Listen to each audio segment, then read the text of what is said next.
पुरुष मात, भक्ति स्वरूपा मातृ शक्ति प्यारी बहन, प्रातःकाल की शुभ वेला में श्री महादेव जी के पवित्र मंदिर के प्रांगण में परम पूज्य गुरुदेव जी के चरणारविंद में परमपिता परमात्मा को साक्षी मानते हुए अपने अपने पैरों की चौकड़ी लगाकर बैठते हुए, शरीर को सीधा रखते हुए, मन को अपने पास लाते हुए, चित्त वृत्ति को एकाग्र करके बैठते हुए, चेहरे को मंच की ओर रखते हुए, आंखें खोल करके बैठते हुए, किसी भी प्रकार की हलचल को रोकते हुए, शांति का दान देते हुए, समय का सदुपयोग करते हुए, धर्ममय वातावरण में धर्म की चर्चा, जीवन सुधार की चर्चा, प्रभु की पवित्र पावनी चर्चा कहने और सुनने का प्रयास कीजिए। धन्यवाद।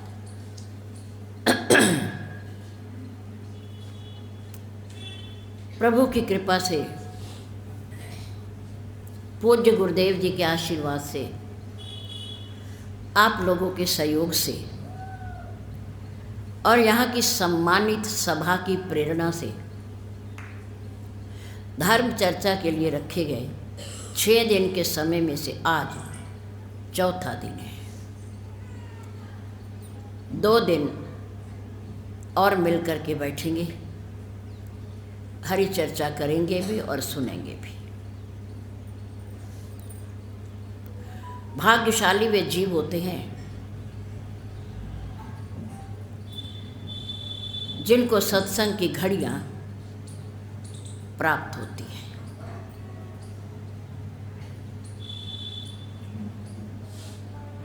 ये कृपा नहीं, ये ईश्वर की, परमात्मा की अतिशय कृपा है, अतिशय, जिसका कोई मूल्य नहीं है। एक बार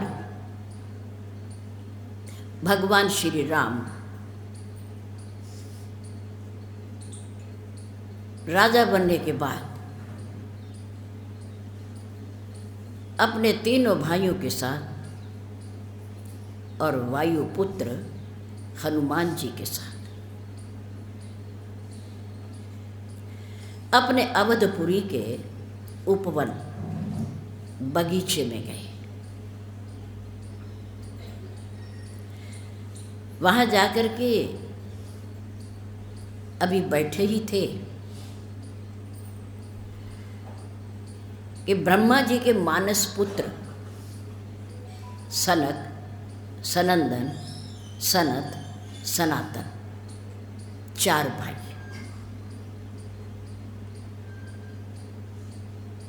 जो सर्वदा और सदा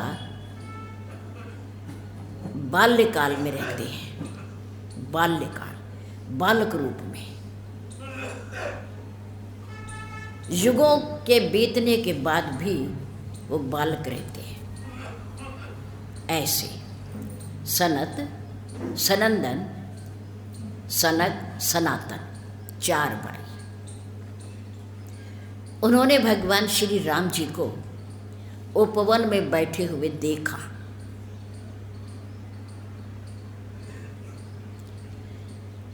सोचा, विचार किया कि बड़ा अच्छा समय है,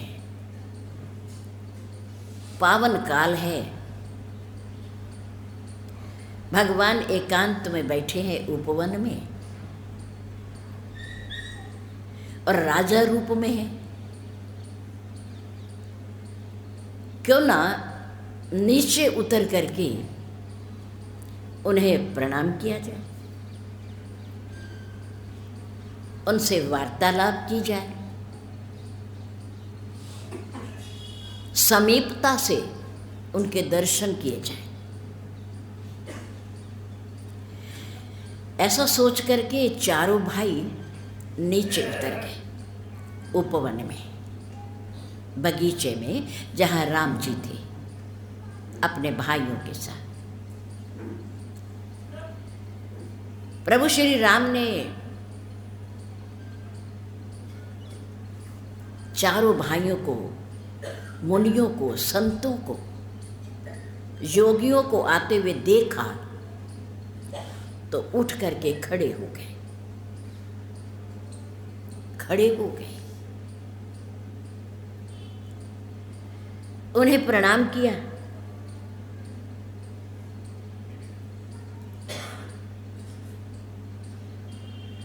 भगवान राम ने प्रणाम किया संतों को, मुनियों को, योगियों को, ब्रह्मा जी के मानस पुत्रों को, और वो भगवान राम को निहार रहे हैं, दर्शन कर रहे हैं। जब बहुत देर हो गई देखते देखते, दर्शन करते करते, तो उनके नेत्रों से प्रेम अश्रु बहने लगे और उनको देखकर भाव विह्वल अंतर प्रेम को देख करके मेरे राम जी की आंखों में भी जल भर आया, आंसू बह गए।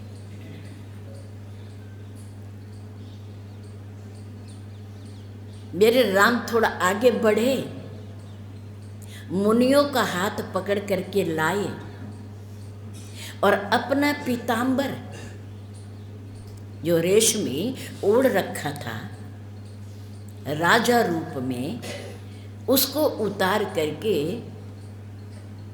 नीचे बिछा दिया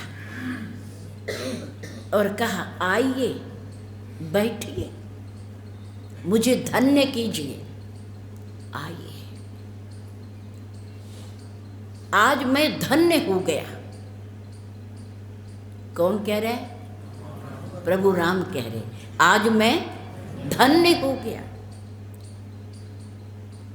आज धन्य मैं सुनहु मुनीषा।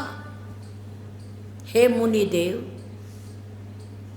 हे सनक सनंदन, सनत सनातन, विद्वान महापुरुष, योगी, सिद्ध योगी,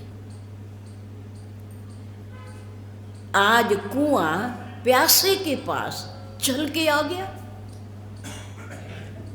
आज धन्य मैं सुनहु मुनीषा, तुमरे दर्श जाहि अघ खीसा।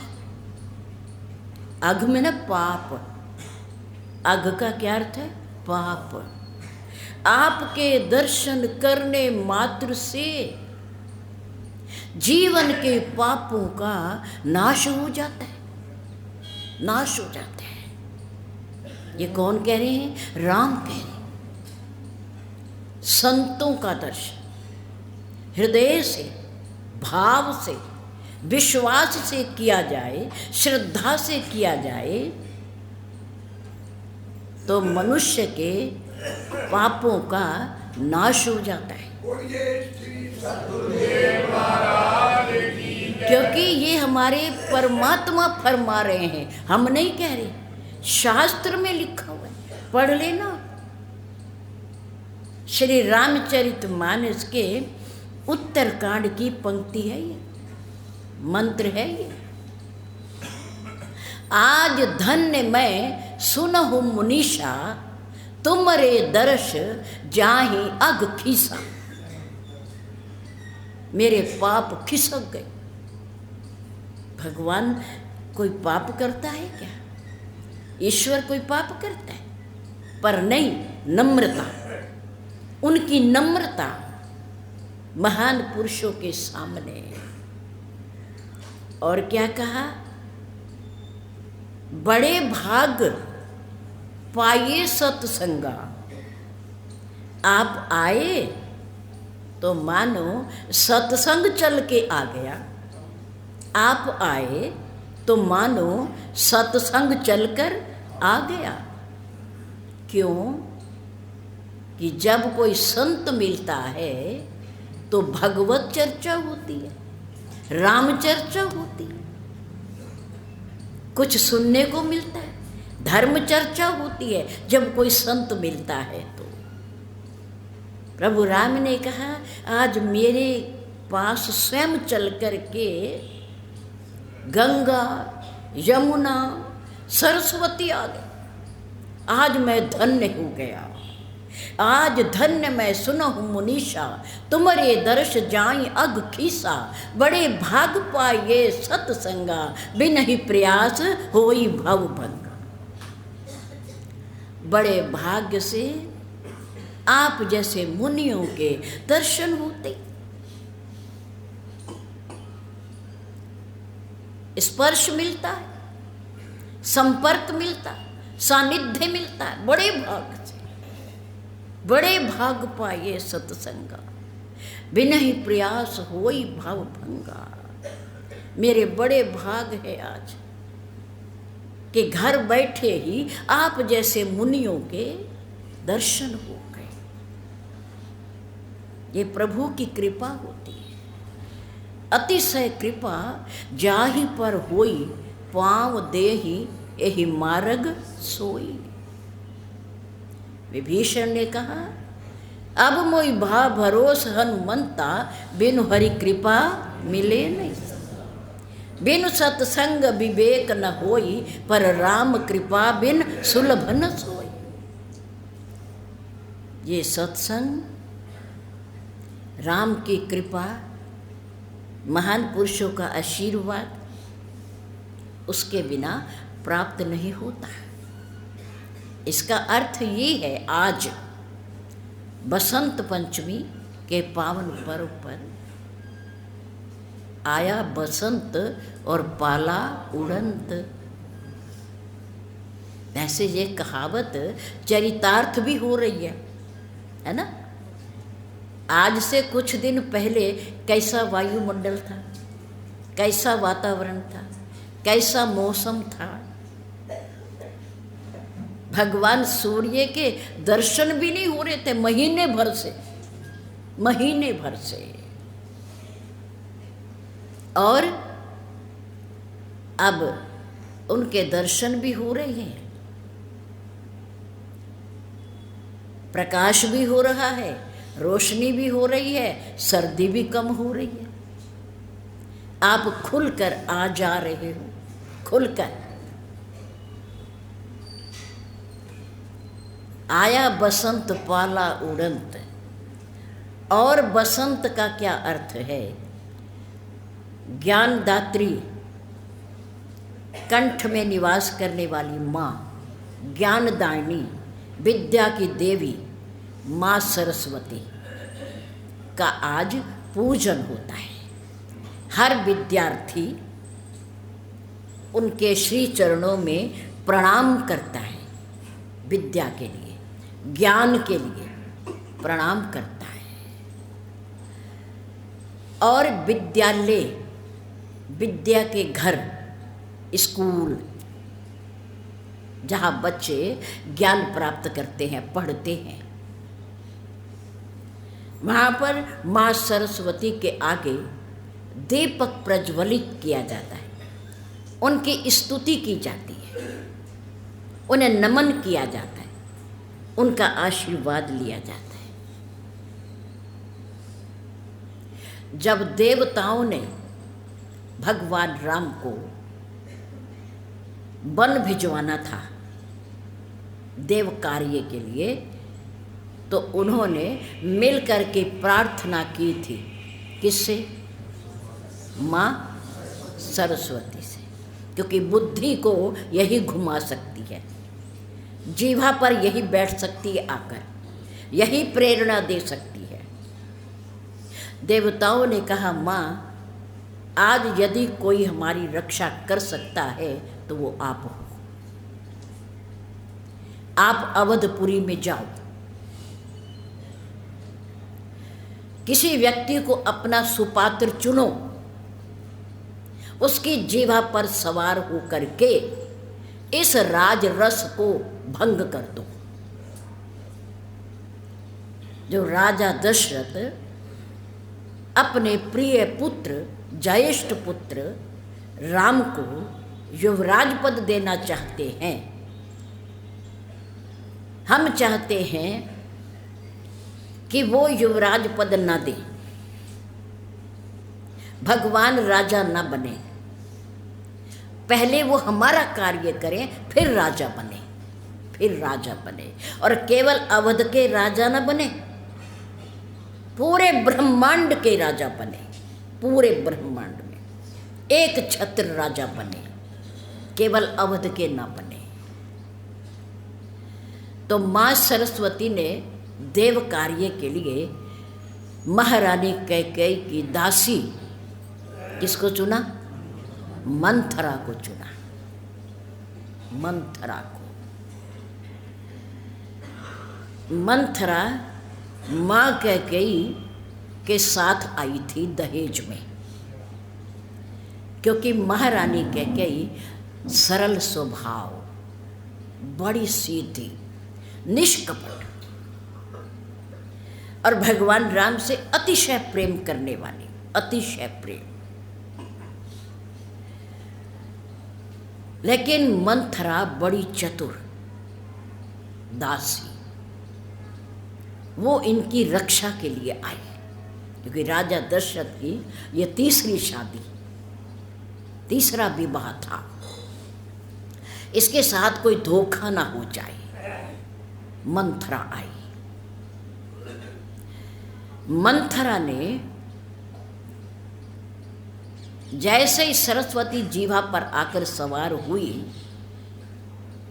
और राम को युवराज पद देने की खुशियां देख करके उसे अच्छा नहीं लगा।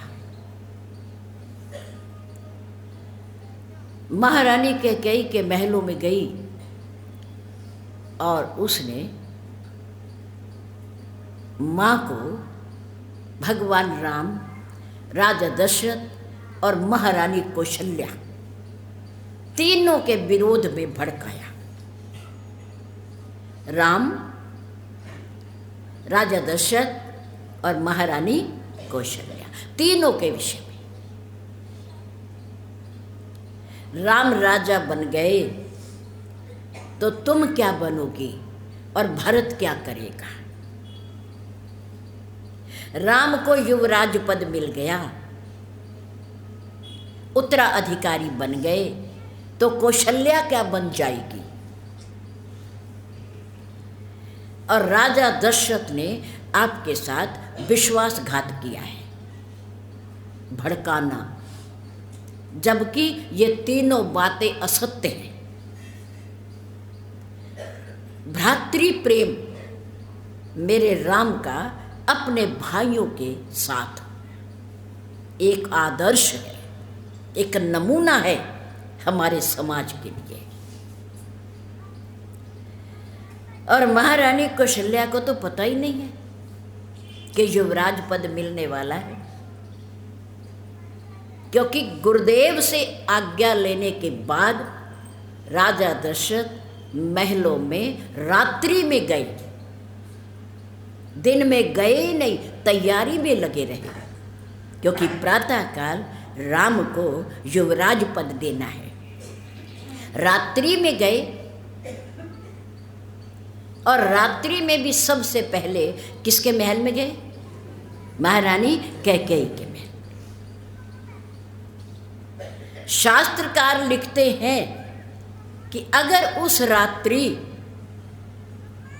राजा दशरथ महारानी कैकेयी के महल में न जाकर माँ कौशल्या के महल में चले जाते तो राम को वनवास कभी ना होता, एक झगड़ा और कलह कभी ना होता। क्यों? क्योंकि राजा दशरथ की 3 रानियां, सबसे बड़ी रानी कौन सी है? माँ कौशल्या। नंबर 2 पर महारानी माँ सुमित्रा, नंबर 3 पर महारानी कैकेयी। 3 रानियां, तीनों रानियां ज्ञान, भक्ति, कर्म, ज्ञान, भक्ति, कर्म इनकी प्रतीक है। बड़ी रानी माँ कौशल्या ज्ञान की प्रतीक है, माँ सुमित्रा भक्ति की प्रतीक है और महारानी कैकेयी कर्म की प्रतीक है, कर्म की प्रतीक है। माँ कौशल्या ज्ञानवान थी, इसलिए उसने अपने घर की कलह को बचाने के लिए अपने प्रिय और इकलौते पुत्र राम को बन जाने दिया। मेरे घर में लड़ाई नहीं होनी चाहिए, कलह नहीं होनी चाहिए, मनमुटाव नहीं होना चाहिए, भेदभाव नहीं होना चाहिए।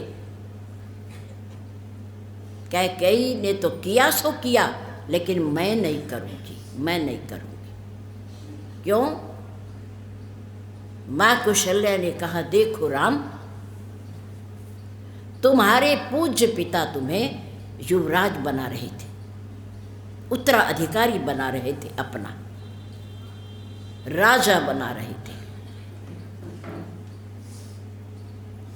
अगर तुम्हें वन दिया गया है, उन्होंने वनवास दिया है, तो मैं तुम्हारी माँ हूँ, मैं तुम्हारी जननी हूँ, मेरा अधिकार है। पिता से 10 गुना ज़्यादा अधिकार बच्चे पर किसका होता है? माँ का होता है। हमने बताया बड़े विस्तार से कि माँ महान क्यों है, माँ की ममता धरती से भी भारी क्यों है। क्योंकि माँ बच्चे को जन्म देती है और उसका लालन पालन भी करती है, उसका मैला भी धोती है, उसका रख रखाव भी करती है, उसके दुख में दुखी होती है, स्वयं गीले पर सोती है और बच्चे को सूखे पर सोती। जब तक बच्चा अपनी ओढ़नी अपने ऊपर ओढ़ना नहीं सीखता, तब तक माँ पूरी रात जागती है। मेरे बच्चे को सर्दी ना लग जाए, मेरे बच्चे की नींद ना खुल जाए, बीच बीच में उठ के देखती है, उसके ऊपर बिछोना करती है, उसका ध्यान रखती है, माथे पर हार रखती है। मेरा बच्चा ठीक है, मेरा बच्चा सो रहा है, मेरे बच्चे को नींद आ रही है। ये माँ की ममता है, माँ की ममता। पिता से 10 गुना दर्जा बड़ा माँ का।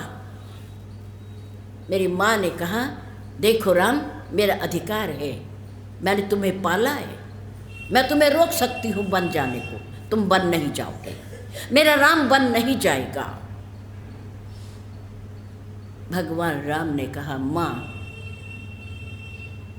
मेरी प्यारी माँ, तुम ठीक कह रही हो, पर मेरे पूज्य पिता के साथ साथ वन भेजने में मेरी माँ की भी सम्मति है, मेरी माँ की भी सम्मति है। वो कौन है? माँ तो तुम्हारी मैं हूँ? नहीं, मेरी 3 माँ हैं। एक माँ नहीं, मेरी 3 माँ है। आप भी माँ हो, आप जन्म देने वाली माँ हो। वो मुझे प्यार करने वाली, अपना प्यार लुटाने वाली, स्नेह करने वाली, अपने पुत्रों से अधिक मुझे चाहने वाली मेरी वो माँ है। मैं उनका भी सम्मान करता हूँ, वो भी मेरी माँ है। मेरी माँ ने भी मुझे आदेश दिया है पिता के साथ साथ। 2 वचन जो माँ ने मांगे वो माँ के ही थे, जो मेरे पिता से मांगे।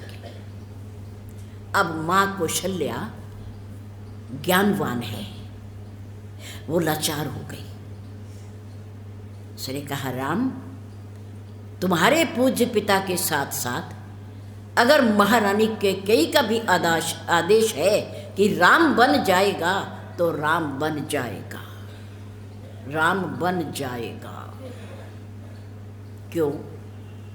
पिता से 10 गुना दर्जा अधिक माँ का, जन्म देने वाली का, और उससे अधिक 10 गुना दर्जा सौतेली माँ का, मौसी का होता है। मेरा राम बन जाएगा,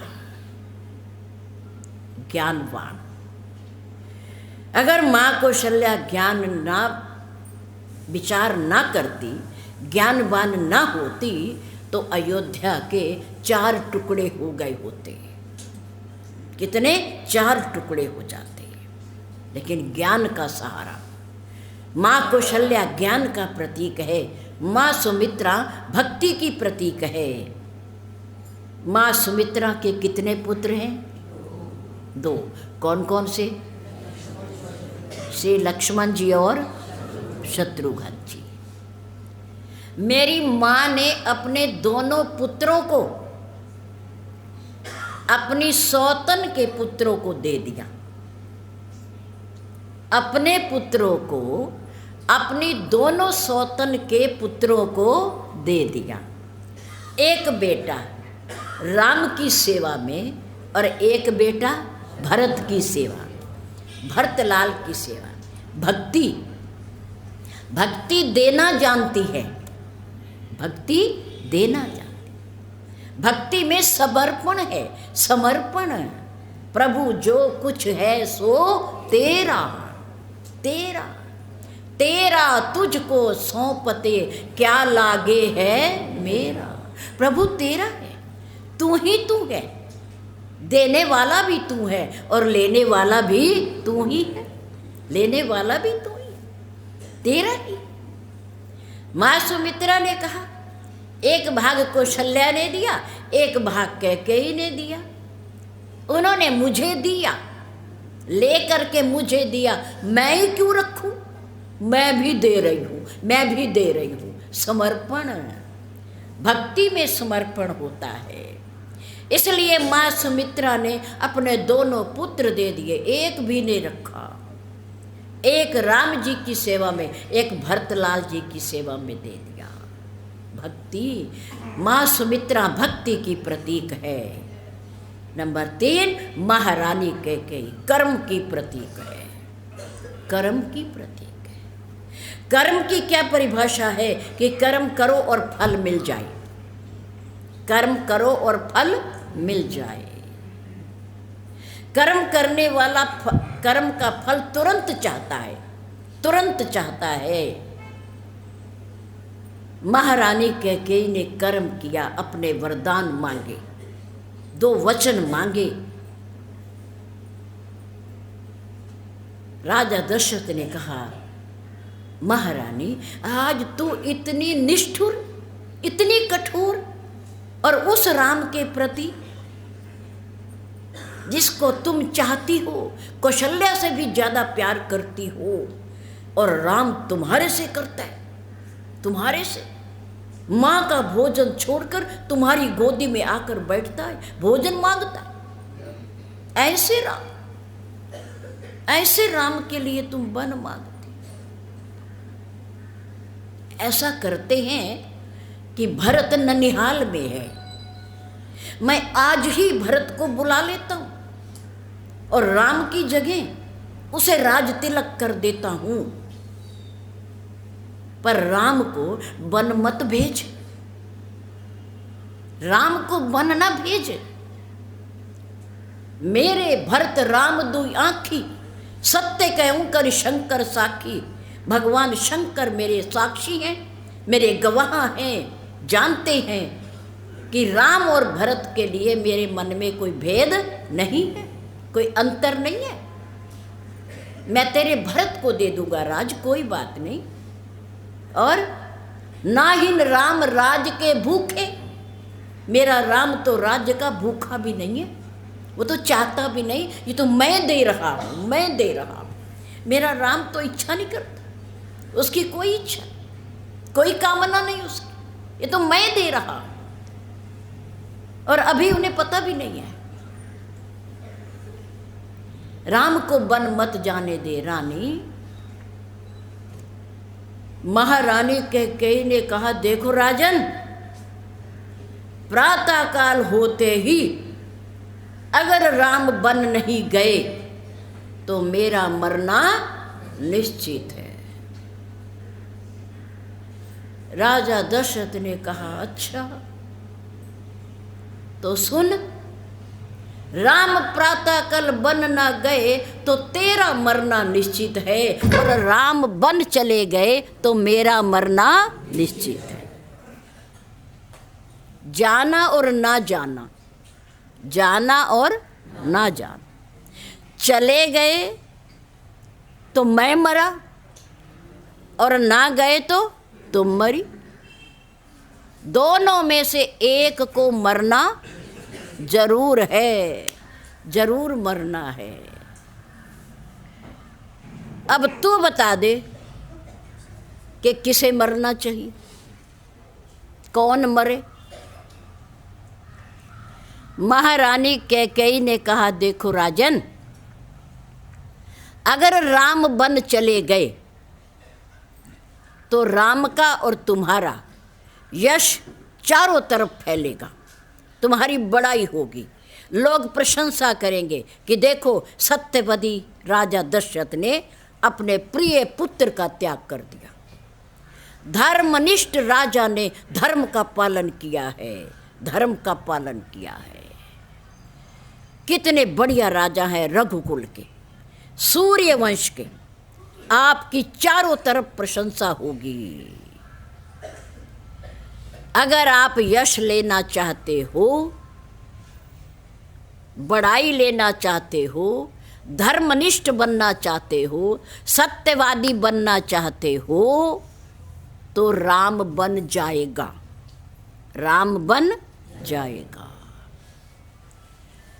राजा दशरथ ने सोचा तो अच्छा ये अर्थ है कि जो रानी, जो महारानी मुझे देवासुर संग्राम से बचाकर लाई,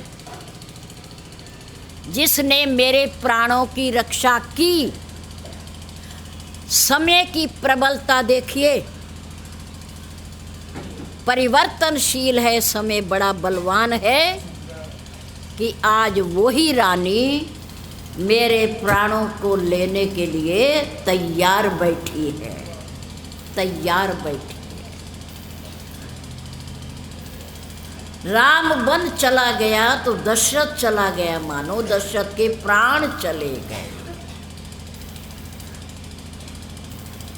भगवान राम से मांगा राजा दशरथ ने कि राम, दुनिया के सब कष्ट सह लूंगा, बड़े से बड़ा दुख सह लूंगा, लेकिन तेरे वियोग का दुख मेरे से सहन नहीं होगा। सब दुख दुसह सहावहु मोही, लोचन ओट राम जनी होही। आप मेरी आंखों से दूर ना होना।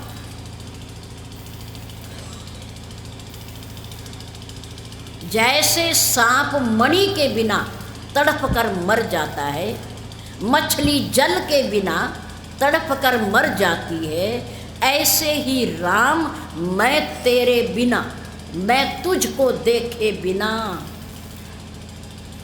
अपने जीवन को समाप्त कर नहीं बचूंगा मैं। जिस दिन तुम दिखाई नहीं दोगे, उस दिन दशरथ के जीवन का अंत हो जाएगा, अंत हो जाएगा। महारानी कैकेयी कर्म की प्रतीक है। वो चाहती है कि मैंने कर्म किया है, मैंने वरदान मांगे हैं, तो वो मेरे वरदान आज ही और अभी ही पूरे हो जाने चाहिए, पूरे हो जाने चाहिए, चाहे राजा बचे या न बचे, बचे या ना बचे मुझे कोई चिंता नहीं, पर मेरा जो मांगा हुआ वचन है वो पूरा हो जाना चाहिए।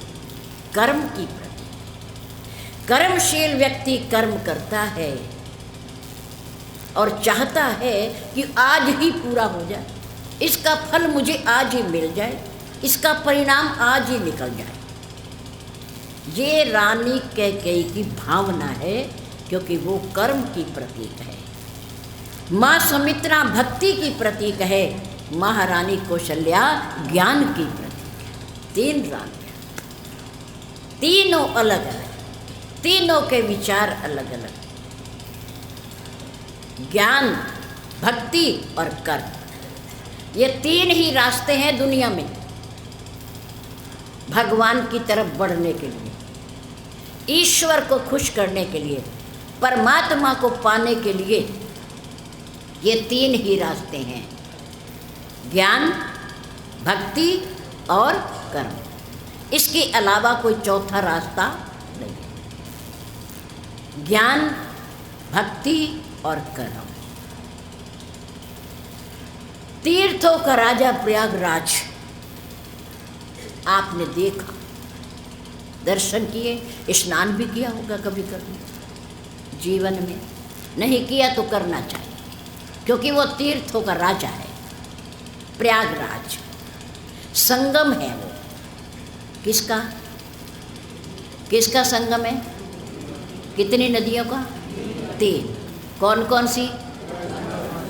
गंगा, यमुना और सरस्वती। गंगा और यमुना तो बहती हुई प्रतीत होती हैं, जा रही हैं, मिल रही हैं, लेकिन सरस्वती माँ गुप्त रूप से है।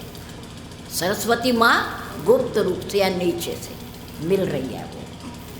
पर जहाँ ये तीनों मिलती हैं, इनका संगम दिखाई देता है, दिखाते हैं। वो जो ले जाते हैं ना नाव में बिठाकर स्नान कराने, वो बताते हैं कि देखिए यहाँ तीनों का मिलान हो रहा है।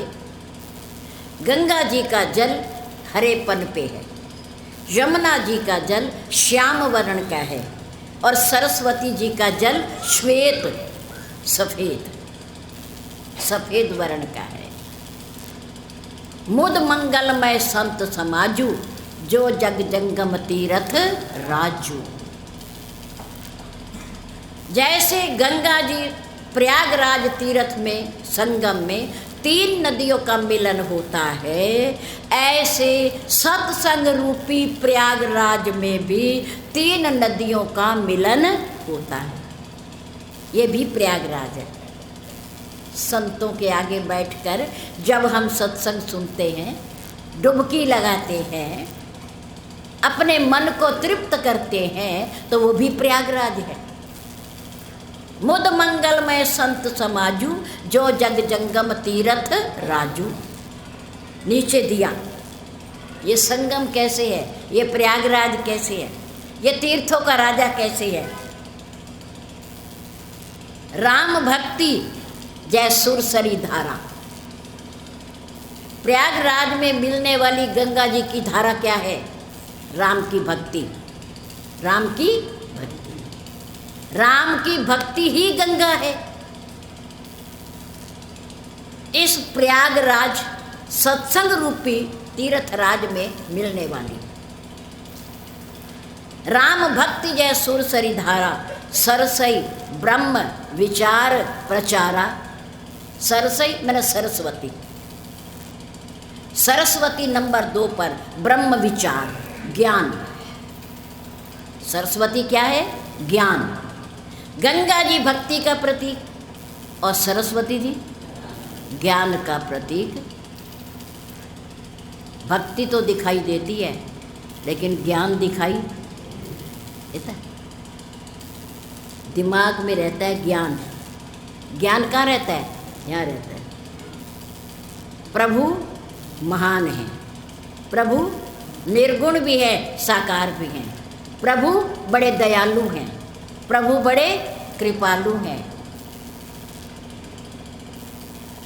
ज्ञान है हमें, ये हमें ज्ञान है। ये वो ज्ञान कहाँ रहता है? यहाँ रहता है दिमाग में। विचार, विचार शक्ति, ज्ञान छुप करके रहता है। भक्ति दिखाई देती है। कैसे? हम माला घुमाते हैं,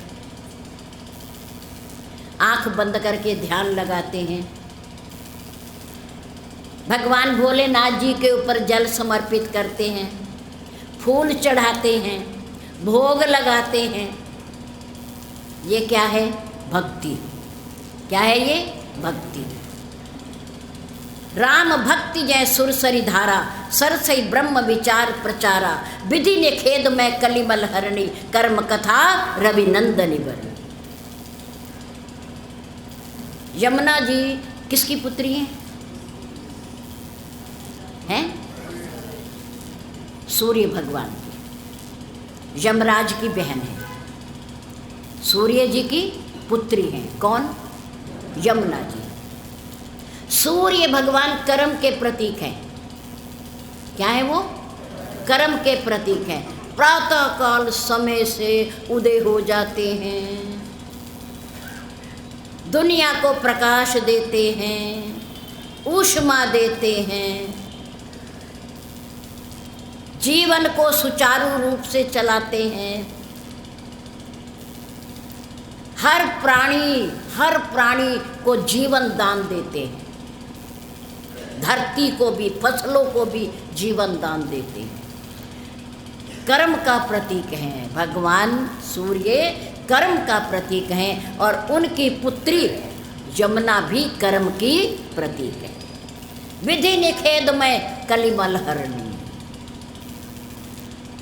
विधि निषेध क्या है? ये दो शब्द हैं। विधि में ना करना चाहिए और निषेध में ना नहीं करना। कौन सा कर्म करना चाहिए और कौन सा कर्म नहीं करना चाहिए, ये कौन बताता है? कर्म करते समय विचार करना चाहिए, कौन सा ठीक है, कौन सा उचित है, कौन सा अनुचित है, कौन सा पाप है, कौन सा पुण्य है, किसमें भलाई है और किसमें बुराई है, सोचना चाहिए। विधि निषेध में कलिमल हरणी, कर्म कथा रविनंदनी बरनी। तीनों राम भक्ति के रूप में गंगा, कर्म के रूप में सरस्वती यमुना जी, और ज्ञान के रूप में सरस्वती माँ, तीनों का बहाव कैसे बहता है? कैसे बहता है? गोस्वामी तुलसीदास जी ने कहा कि जब कोई महापुरुष व्यास गद्दी पर बैठकर अपने मुख से प्रभु की भक्ति की चर्चा करता है कि प्रभु से प्रेम कीजिए, प्रभु पर विश्वास बनाइए, श्रद्धा रखिए, ऐसी चर्चा करता है। राम ही केवल प्रेम प्यारा, जान ले सो जान निहारा। जब भक्ति की ओर कोई संत बढ़ाता है, प्रभु प्रेम के बारे में बताता है, तो उस समय मानो सत्संग में गंगा जी का प्रवाह बह रहा है। नंबर 2, जब कोई संत महापुरुष बैठकर व्यास गद्दी पर समाज के अंदर इस भावना को दृढ़ करता है कि देखो, इस दुनिया में चर अचर में कोई भी अपना नहीं, कोई भी अपना नहीं है। खाली हाथ आए हैं और खाली हाथ ही जाएंगे। ज्ञान, परमात्मा का ध्यान कीजिए, परमात्मा का ध्यान कीजिए। इस प्रकार की चर्चा करता है तो मानो उस समय सरस्वती का प्रवाह बह रहा है, कोई अपना नहीं। सत्यता है, वास्तविकता है। मोह ममता में हम कुछ भी माने, कुछ भी करें, कुछ भी सोचें, लेकिन वास्तविकता ये है कि यहाँ ना कुछ लेके आया और ना कुछ लेकर जाएगा। खाली हाथ आया बंदे, तू हाथ पसारे जाएगा। कुछ नहीं जाना, केवल एक भगवान का भजन जाएगा और दुनिया की भलाई पर उपकार जाएगा और कुछ नहीं जाएगा। नंबर 3, जब कोई महापुरुष मंच पर बैठ करके समाज को ये पढ़ाता है कि देखो भाई, अच्छे रास्ते पर चलो, धर्म के रास्ते पर चलो, मंदिर जाना चाहिए, माता पिता की सेवा करनी चाहिए, गुरुजनों की सेवा करनी चाहिए, उनकी आज्ञा का पालन करना चाहिए, शास्त्रों का अध्ययन करना चाहिए, सत्संग सुनना चाहिए, दान पुण्य करना चाहिए। जब इस प्रकार की कभी कोई चर्चा होती है तो मानो रवि नंदनी माँ यमुना का प्रवाह बह रहा। तीनों नदियाँ यहाँ बह रही हैं, भक्ति की भी, ज्ञान की भी और कर्म की भी। तीनों नदियों का प्रवाह यहाँ बहता है महान पुरुषों के माध्यम से। इस प्रयागराज में एक और खूबी है, विशेषता क्या कि उस प्रयागराज में स्नान करना हो तो पहले तैयारी करनी पड़ती है, सामान रखना पड़ता है, धन जुटाना पड़ता है, फिर यात्रा करनी पड़ती है, फिर वहाँ जाकर के स्नान करना पड़ता है। लेकिन सत्संग रूपी प्रयागराज के लिए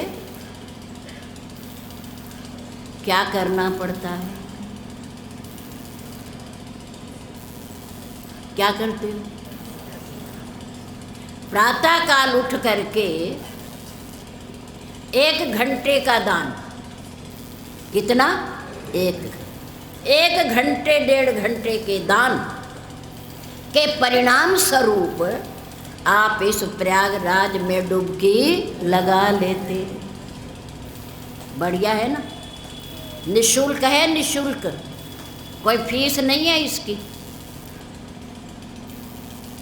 घंटा भर के लिए आओ, सुंदर मंदिर के दर्शन करो, प्रभु प्रेमियों से मिलो, इनके दर्शन करो, सत्संग की भक्ति, ज्ञान, कर्म त्रिवेणी में गोता लगाओ, भीगो भीगो, अंतर तक ले जाओ और उठ करके अपने अपने कामों में लग जाओ। हमारे गुरुदेव सत्संग होने के बाद कहा करते थे कि जाओ, अब काम हो गया, अब अपने अपने कामों में लग जाओ। हमें यहीं तक आपकी ज़रूरत थी, आप आ गए, आपका धन्यवाद, अब जाओ आप। क्यों? क्योंकि संत महापुरुष मील के पत्थर के समान होते हैं, मील के पत्थर के समान होते हैं। पुरानी बातें हैं ये, आजकल तो वो गाड़ियों में वो लग जाता है, क्या होता है कि ये जगह कितनी दूर है और किधर है। पहले मील के क्या होते थे? सड़कों के किनारे दोनों तरफ, जाने का भी आने का भी। हम इधर जा रहे हैं तो पत्थर पर लिखा हुआ है कि नकुड़ इधर है, इतने किलोमीटर है, चले जाओ सीधे। उधर से आने वाले मील के पत्थर को पढ़े, इधर सहारनपुर है और इतनी दूर है, आप चले जाओ। दिशा का ज्ञान, दूरी और दिशा, दूरी और कौन बताता था? मील का पत्थर बताता, दिशा और दूरी कि इधर है और इतने दूर है और आप चले जाओ। ऐसे ही संत महापुरुष भी हमें पढ़ाते हैं कि परमात्मा कैसे मिलेगा, किसको मिलेगा, क्या करने से मिलेगा। ये ज्ञान कौन पढ़ाता है? महापुरुष पढ़ाते हैं। हम मील के पत्थर के पास बैठ जाएं कि तू पहुँचा दे हमें वहाँ, तू पहुँचा दे हमें वहाँ, तो पहुँचाएगा क्या है? चलेगा कौन? हम चलेंगे? वो तो सिर्फ बताएगा, चलेगा कौन? हम चलेंगे। हम चलेंगे तो गंतव्य स्थान पर पहुँचेंगे, और नहीं चलेंगे तो बैठे रहो, सुबह से शाम तक बैठे रहो, कहीं नहीं पहुँचेंगे। ऐसे ही हमारे गुरुदेव की भावना रहती थी कि आओ सत्संग में बैठो, सत्संग सुनो और चले जाओ, चले जाओ। हमारे पास बैठ के क्या करोगे? हमारा काम हो गया, अब आपका काम है कि आप विचार करो, आप विचार करो और आगे बढ़ो, आगे बढ़ो, चलो, मंजिल मिल जाएगी। मंजिल तो आपका रास्ता देख रही है। संतों का सत्संग, जिसके बारे में प्रभु राम ने सनत, सनंदन, सनक और सनातन को बड़ी सुंदर बात कही, परमात्मा ने कही। हम तो कुछ भी नहीं, कुछ भी नहीं।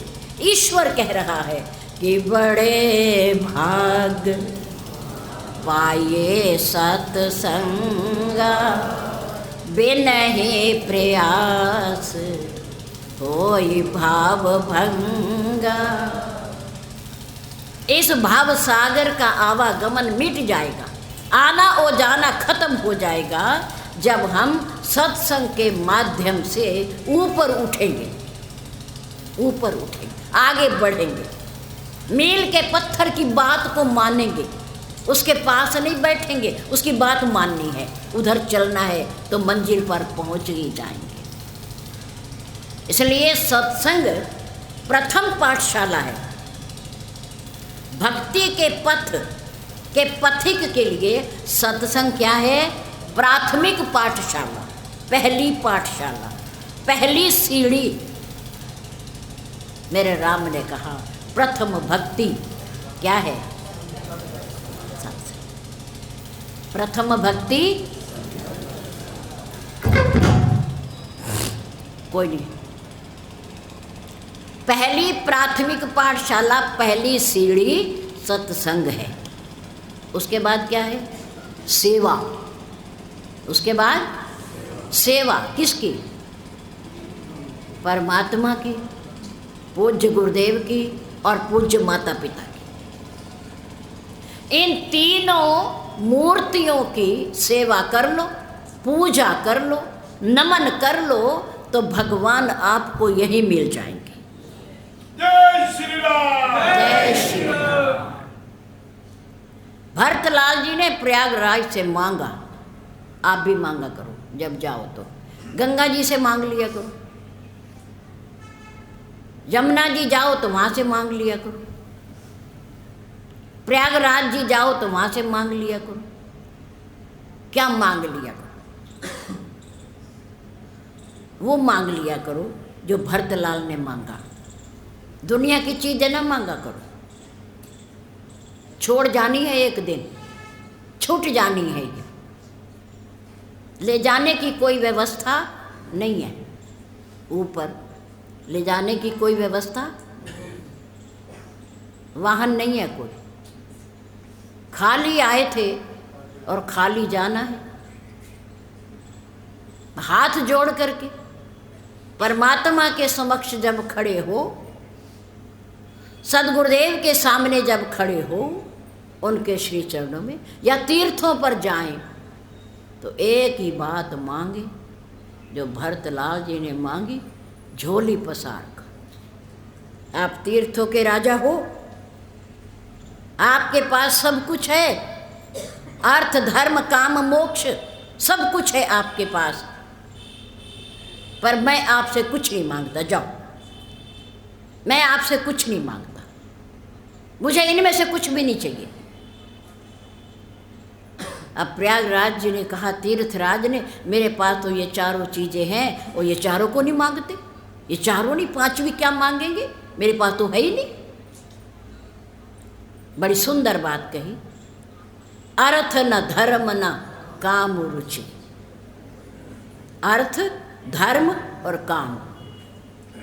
अर्थ मीन धन, धर्म मीन धर्म जो हम धारण करते हैं, जो धारण करते हैं वो हमारा धर्म है। और काम में ना कामनाएं, इच्छाएं। भरतलाल जी ने कहा मुझे धन नहीं चाहिए, मेरी कोई कामना भी नहीं है, मेरी कोई इच्छा भी नहीं है, और मुझे धर्म भी नहीं चाहिए। जो धर्म रक्षा करता है व्यक्ति की, मुझे वो भी नहीं चाहिए। आखिर चाहिए क्या तुम्हें?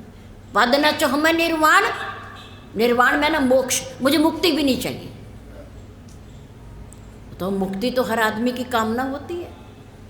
अब हर आदमी कहता है प्रभु मुक्त कर दो, मुक्ति दे दो, मुक्त कर दो, बस बार बार ना आना जाना पड़े, कृपा कर दो। पर भरतलाल जी ने कहा नहीं, मैं नहीं चाहता है। धर्म न अर्थ न काम रुचि, पद न चुहम निर्वाण। नीचे वाली पंक्ति में अपनी भावना खोल दी। जन्म जन्म रति राम पद, रति में न प्रेम, प्रेम भक्ति मेरे राम के श्री चरणों में मेरी हृदय की भक्ति बनी रहे, प्रेम बना रहे। मैं मनाने के लिए जा रहा हूँ, मेरा राम ये ना सोचे कि ये वही भरत है जिसके कारण मुझे वनवास हुआ है। मेरा राम मेरे से प्रेम करे, जैसे पहले मेरे से प्रेम करते थे, प्यार करते, वैसा ही उनका प्रेम बना रहे मेरे प्रति। बड़ी सुंदर बात कही। जन्म जन्म रति राम पद, यह वरदान न आन। इसके सिवा मैं और कुछ नहीं चाहता, कुछ नहीं चाहता। 4 व्यक्तियों का नाम आया है श्री रामचरितमानस में, जिन्होंने भगवान से भगवान का प्रेम मांगा है और कुछ नहीं मांगा, और कुछ नहीं मांगा। प्रेम ही सार है, प्रेम ही मूल तत्व है, जिसको पकड़कर व्यक्ति ईश्वर तक पहुंचता है। भरतलाल जी ने मांगा, ना अर्थ चाहिए, ना धर्म चाहिए, ना काम चाहिए, ना मुक्ति चाहिए, बस मुझे तो मेरे प्रेम के श्री चरणों का मुझे प्रेम चाहिए, प्रेम चाहिए और कुछ नहीं चाहिए। ईश्वर के सामने जब खड़े हों तो उससे उसे ही मांगे, उससे उसको ही मांगे। भावना दृढ़ करो कि जब कभी सामने जाएंगे तो उससे उसको मांगेंगे। जब उसको मांगेंगे और वो हमारा हो गया तो ये सारी दुनिया हमारी हो गई, सब कुछ हमारा हो गया। जो पिता से प्यार करता है, पिता अपने उस पुत्र पर जान लुटाता है। जो सेवा करता है, जो आज्ञा का पालन करता है, माता पिता को पुत्र प्रिय होता, अति प्रिय होता है, और उसके लिए पिता कुछ भी कर देता है। ऐसे ही हमारे परम पिता परमात्मा, अगर हम उनसे उनको चाहेंगे, उनकी सेवा करेंगे, उनका कहना मानेंगे, तो वो पता नहीं हमें क्या दे देगा, क्या दे देगा। प्रेम ही सर्वोपरि है। इसलिए सत्संग एक ऐसा माध्यम है जिस माध्यम से निर्गुण निराकार सगुण साकार परम पिता परमात्मा को प्राप्त किया जा सकता है। साधन सत्संग, सेवा, नंबर 3 है सिमरन। नंबर 3 सिमरन। पहले सत्संग कीजिए, प्रभु से प्यार करना सीखिए, फिर सेवा करना सीखिए, उसके बाद भजन करना सीखिए। ये एक सिलसिला है, सत्संग, सेवा और सुमरन, तीनों सह से बनते हैं। और इसको किस किस ने मांगा, कौन कौन से महापुरुषों ने? 4 महापुरुषों का इसमें नाम है, जिसकी चर्चा कल करेंगे।